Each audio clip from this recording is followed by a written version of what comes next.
Here, I'll try it. All right. So last week, you guys almost certainly saw that there was an election in the UK, long overdue. It happened. We changed government. The House of Commons, so where all of our MPs who are elected from around the country, they that changed as well. So every seat in the country, every seat in the House of Commons was up for grabs. Amongst the various different parties, of which the big guns like Labour, the Conservatives, also known as the Tories, the Liberal Democrats, who are kind of always the kind of the lesser light, the third party, and then you got the others like the SNP from Scotland, the Greens, and this new party, Reform. So Reform was formed by Nigel Farage, famous or infamous for his, let's just best call them different views on humanity and immigration. So he formed Reform after previously having his party UKIP before Brexit. They got what they wanted with Brexit, and I think he's just been doing talk shows ever since and working out what to do. So he set up Reform with some pretty, let's say, hard right approaches to immigration. And this party, unfortunately, as in other places, has a following. So they put forward some candidates, and since the election, it's turned out that at least 3 of the candidates were suspected of not being real. This is one of them. It turns out this guy is real, but it took The Guardian to sort of uncover this and then write an article on it and then seek some quotes from Reform. And then the story started from there. So what happened was this guy was put forward. He doesn't have any social media profile or presence. He didn't have his own website, which is very unusual for a politician. And if you look at his image, it's very, very airbrushed, very airbrushed. It turns out that this guy is real. So I think Good Morning Britain, which is another relatively hard right-leaning news outlet, interviewed him. They found him, they interviewed him. He said that he missed the election call results on the night because he had pneumonia, so he couldn't be there, but he insists he is a real person. And it did look like it from the interview. But I do find it interesting that this is a thing now in elections, and also these people get votes. So this does impact things. So this guy, he didn't turn up Did for he get anything. He's got elected? no social profile. You can't ban. He didn't get elected, but he did receive some votes, and also there was a couple of others that did get votes as well, despite having no information about them. People just liked the party itself, didn't want to vote for the others, so took their vote and put it to Reform. So I thought this was an interesting topic for us to speak about because there's a much bigger and more important election happening in 4 months from now. So where do you guys stand on this? Do you think we're going to see more of this? So have they confirmed or determined that any of the alleged fakes were actually fake? No, but I think there's at least 2 candidates they haven't found and confirmed they were real either. So take that how you will. All right. And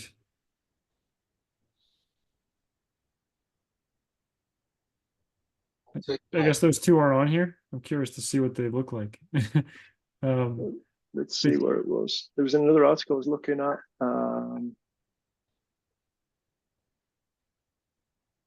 These 2. Morgan Young. Oh, So he was gone for South Dorset, and Helen Burns from Glasgow. So those 2 don't have any presence, and they weren't cited in the campaign trail, it says. so it's interesting how they're determining proof here. One, an interview, right? So how do they know the interview is real? If that's their evidence that this other guy, Mark Matlock, exists, it seems like that could be obviously faked with AI as well.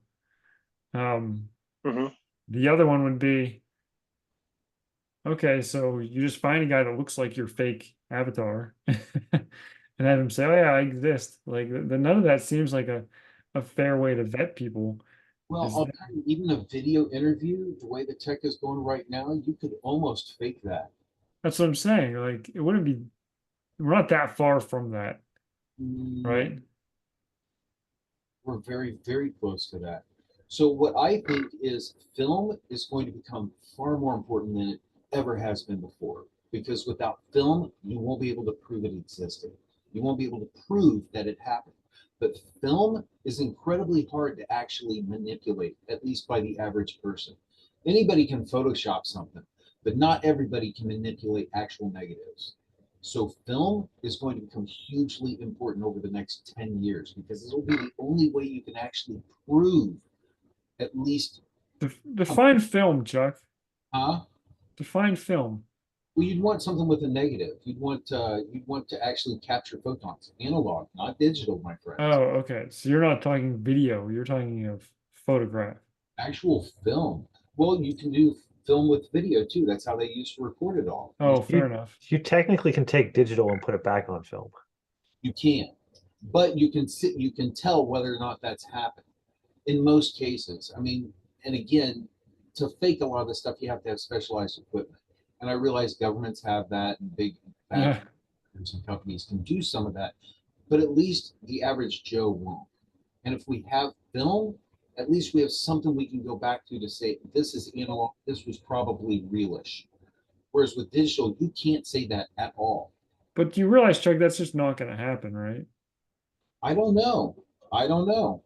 If people want truth, it will. If people Like, let's just say I see some crime being committed, some mugging, and I pull out my phone and I record it with my phone, and the person is like, "Oh, that wasn't me." You know, "Oh, I see a politician groping someone." "Oh, that wasn't me." There's no film to prove that. That's all digital. They could have manipulated that. prove it with digital video anymore because it could be fake.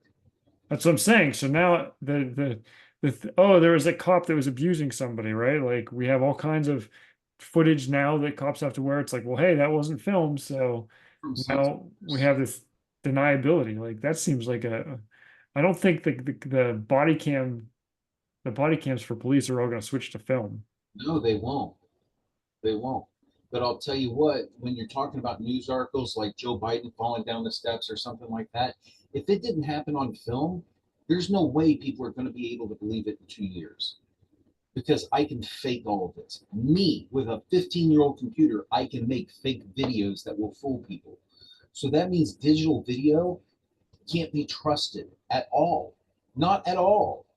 I mean, yeah, okay. Look, Camera, maybe you trust that a little bit, but I'll tell you what, there's enough corrupt cops and enough corrupt prosecutors and enough corrupt this, enough corrupt that to throw most of that stuff out of court. It's not going to be admissible. so guys, when's the US election? November, I believe 4th. I don't know why I put that in my head. It's like the first Tuesday. November something. Yeah. So are you expecting to see more of this kind of AI fake stuff now? Have you seen any? Have you heard anything more about it? Are you expecting to see more in the run up, like video wise? And what can people do to try and weed out the fakes from the real stuff? With our I think people, you're we gonna don't need see to a few fake anything. things. Sorry, go ahead, Greg. With our candidates, you don't need to fake anything. I Yeah. don't know if you've heard about this. But they're saying it's not deep fakes. They're saying it's something fakes, where it's like, oh, you take an actual video of this person and you only show the parts you want to show, and it makes them look bad. It's like we have enough of that. We don't need to fake the rest of it. Like they said, like Joe Biden was wandering off, and they're like, well, who's actually walking towards someone who's over there? Right. Okay, like, and so they're now the media is spinning these. They call them fakes. I forget what they call it, but it's funny because it's like we don't need AI to make fun of our people or to put it in a negative light. So I'm not sure it'll be used that way.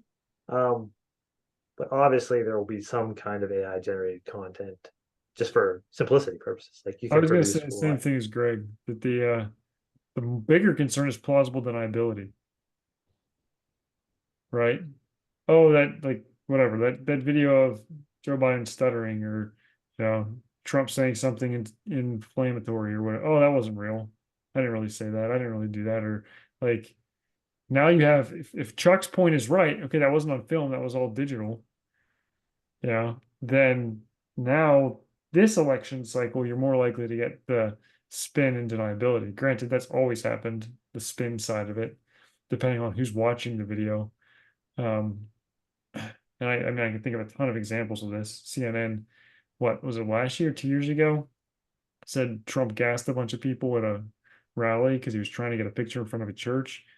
In reality, it was, he had no idea that was happening. That was part of the government service. They did a year-long investigation. The investigation found that he wasn't even aware of this was going on. He had no insight into it, but CNN presented it as Trump tear gassing people for a photo op, right? And they never came back, and to my knowledge, apologized and said, "Yeah, we totally got that wrong. An independent investigation found that those were completely unrelated events." I And love. so now, uh, did anything change? Like, that's the reality is this doesn't matter. It depends on how you present it. So I don't think you're going to see, I don't know, pictures of a candidate groping someone come out that are completely faked and like fooling people. I don't think that's going to be in this election cycle. It's going to be sowing doubt that anything that is real is real.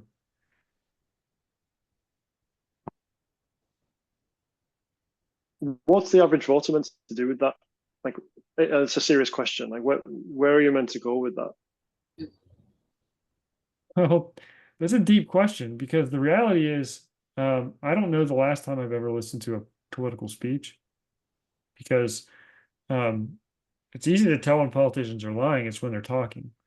So listening to what they say doesn't make sense to me because you can't trust it. So, and I don't think that's limited to the US. I think it's true here, but I don't think it's an issue that we only have. So then what do? Well, you look at what do they do? Right? You look at the actual issues. And so you go through and you take some time and say, this is how I think, we solve immigration challenges, or this is how I think we solve economic challenges, or this is how I think we solve medical or health or whatever. And you go through all the issues and say, these are the proper ways to address this and find the candidate that aligns with those most accurately based on their voting record. What have they sat down and voted? What have they done? What have they implemented? And I realize that is a very idealistic approach, but is there a better way? Like, there really isn't. I'm a marketer. I get that people are just going to go for the person that looks the best or the person that says the things that fire them up or catch their emotional triggers. And that's like Chuck said earlier, like that's that's how democracy works. It's whoever fires up people with emotional things. Yeah, I get mail that says things like, uh, what is it? Is he lying, Biden, or is he deceitful or dementia? And it's like this tells me nothing about the issues. This tells me nothing about, and whichever answer that is, I'm not sure one's better than the other. Like whatever.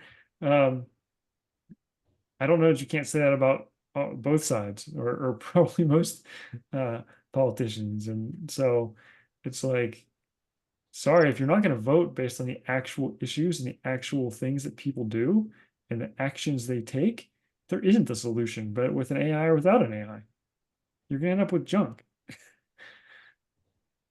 Do you think debates matter then on that point? I feel like we've gone away from AI here slightly, but I'm interested. Like in that case, do you think I, debates matter, or is it just a matter of looking at the results? so if I was to listen to a politician, it would not be a rah-rah speech. A debate would be the place.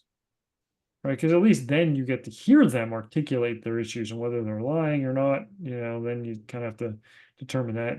And many of the fact check lies are based on opinion, really.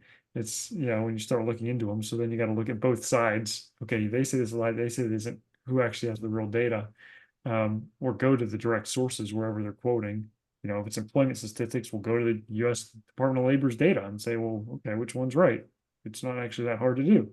But I would say the debates are the best option to see both people or more. Ideally, it would have been a lot more than just two. Discuss and say, this is how I approach this, and this is how I feel, and this is how I think this is the best solution. That's definitely much better than just listening to a campaign stump speech and trying to determine, something useful. I don't believe we're having any more in the US. Is that right? Yeah, I believe that's the only one at least scheduled so far. I see it as you're gonna have the people who are gonna believe the emotional stuff, and you're gonna have the people who want the truth, who are then gonna actually have to dig into different areas, like Brian said, they're their record, what they're voting on, how they voted on, and that's going to come out more as well. And so in reality, it's just going to make a bigger divide, which is people who want the truth and the people who just want to be told what they want to be told. Um, and I think AI is going to continue to make that bigger and bigger and bigger because the people who don't trust things they're told, they're going to dig up and figure out ways to get the truth externally, right? No one trusts the media, no one trusts the government, no one trusts all these things. Okay, how do you then get that information to know who you can trust and what's real? So I think we're gonna more. Some people are gonna gravitate more towards reality, and other people are just gonna say, "I can't trust anything. I don't really care," and just kind of Yeah, but the amount of throw it people off. that don't trust anything, Greg, is actually very small. It's grown bigger though, right? COVID did a lot to push that to people like, oh, I don't trust government, I don't trust pharmaceuticals, I don't trust this, you know. So it is growing, and I think it'll continue to grow with all these deep things coming out there, like deep fakes and AI I people think and it's very much audio and so on. generational as well. Yeah, correct. Where Yeah, like one of the polls that I've seen was like Biden won the youth vote, I think under 24, but now it's flipped. Now they're supporting Trump, um, which is an interesting, I would say, somewhat surprising change because youth is generally more liberal as a general position. But they don't, I would say they're less likely to trust mainstream media versus a 70-year-old retiree that watches mainstream media. It's like their only source, right? yeah, yep. Obviously, yeah, I that's what I'm saying is it's not going to be, oh, everyone's just going to get over it, or like, oh, yeah, here's I where it don't gets trust. scary to me.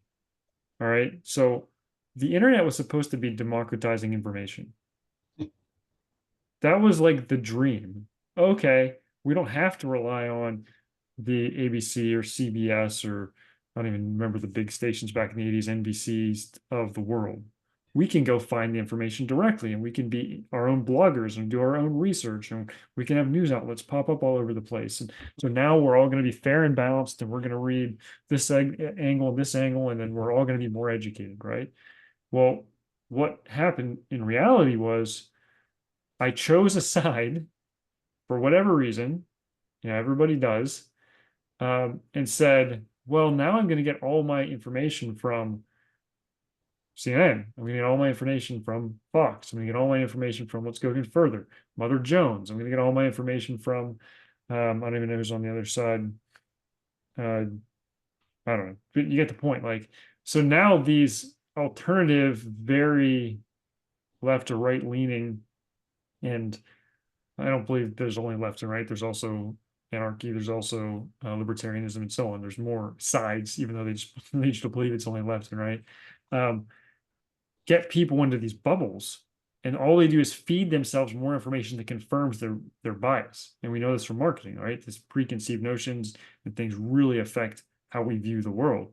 So then you entered social media. Well, guess what? If I have a penchant for liberal uh, politics, I follow all the liberal politicians. If I have a penchant for conservative, I follow all the conservatives. And so now I have my echo chamber. Well, AI is going to amp that up even more. It already has, right? What do we see in YouTube? Like you go down this rabbit hole and you're getting to the far left or the far right or whatever, like you're pro-communist, and so on.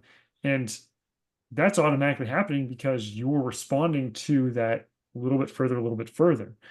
Uh, with AI, the way Altman describes it, which is you're all going to have your individual personal bot, which I think makes sense. And I think in a lot of ways it's phenomenal and useful and helpful. Your personal assistant and understands your medical history and so on. Like, man, there's so many things there. But that's an even worse echo chamber because it knows all this stuff about you and it now knows what politics you appreciate. And so it is cultivating information based on what it believes you want to hear.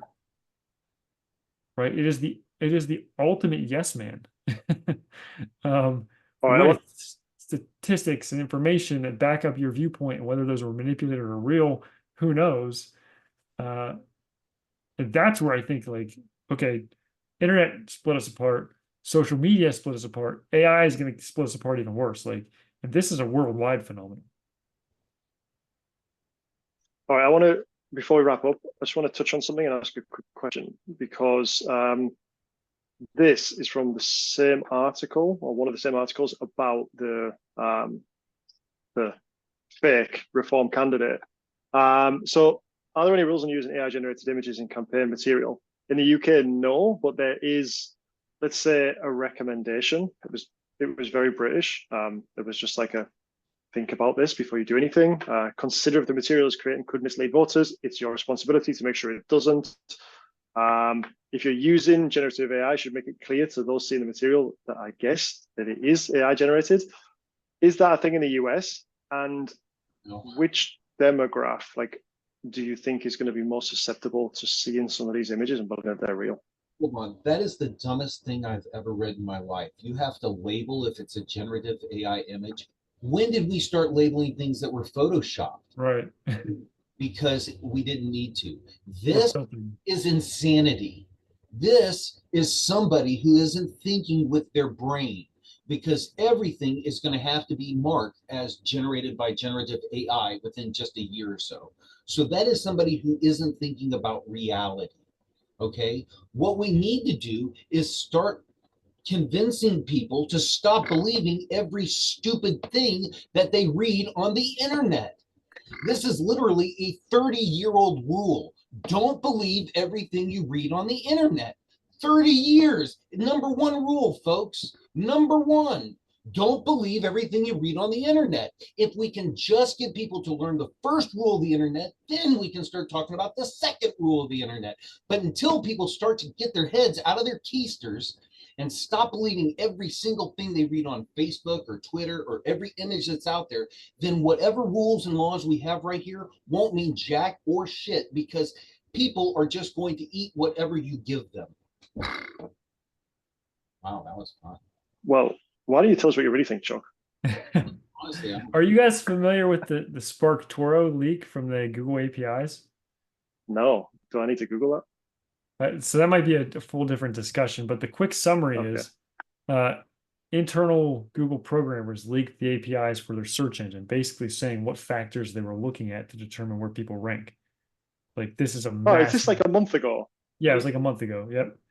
Yeah. From an SEO perspective, so it was followed as best I can tell, just in the SEO world, so in the marketing world where we Yeah. operate. And so some things that came out for that was their use of whitelists. Like there were only certain sites, regardless of all these other ranking signals, that were whitelisted to respond to certain inquiries, like about COVID and so on. And so the person that controlled those whitelists, or committee or whoever at Google, has a massive amount of power. So when Chuck says don't trust what you read on the internet, it's actually a step even, not just what you're reading on, say, the news sites, but what you're reading or what you're getting in your search results can be dramatically manipulated. Even if all of the right signals, all the interest, all the things are there, it's because somebody says this site is trustworthy and this one isn't. Based on what? I mean, it's completely opinion. It's completely their feelings. And when they do that, and so that whether that leak was genuine or not is hard to prove 100%. But the Spark Toro article that outlines it does make, I would say, a relatively compelling argument that it seems that it is real. And it doesn't seem that far-fetched for the whitelist to say, yeah, Google probably whitelisted some stuff to get that information manipulated and controlled. But if they whitelist things that are positive to one candidate and block things that are negative to them, or vice versa, they control an entire society now. That's the goal. All right, we've got about a minute left. Just before we wrap up, what I'm highlighting here, does the US need this for the election or no? Yeah. I don't think, what would you do with it? Material we're creating. Well, I mean, would just get rid of everything. We wouldn't be able to have any campaign stuff at all, because it's all that. That's all it is. I mean, literally, it's all about misleading the voters. Yeah, so this isn't anything new because AI's around. People and politicians have been doing this back in the day. With those politicians back in the day who would write articles in newspapers that they would run them, had no truth, no fact, no whatever about the opposite candidate. Like this is nothing new. It's just yeah, new but that is technology. illegal, right? You can't lie because you have libel suits and so on. No, But I don't know how often those get pursued. I don't know. It depends. I mean, look at things like the Inflation Reduction Act. That was literally the name of that bill. If you read that bill, it was literally designed to increase the rate of inflation. Okay. So you can lie. You just can't let people know you're lying. You have to sincerely believe what you're saying, or at least, Or you have to lie so much it's impossible to sue you for every lie. yeah, we've Which got feels like a good place to stop, because that's a whole other chat. Aw. All right. I don't know how you stop it, Brian. I don't either.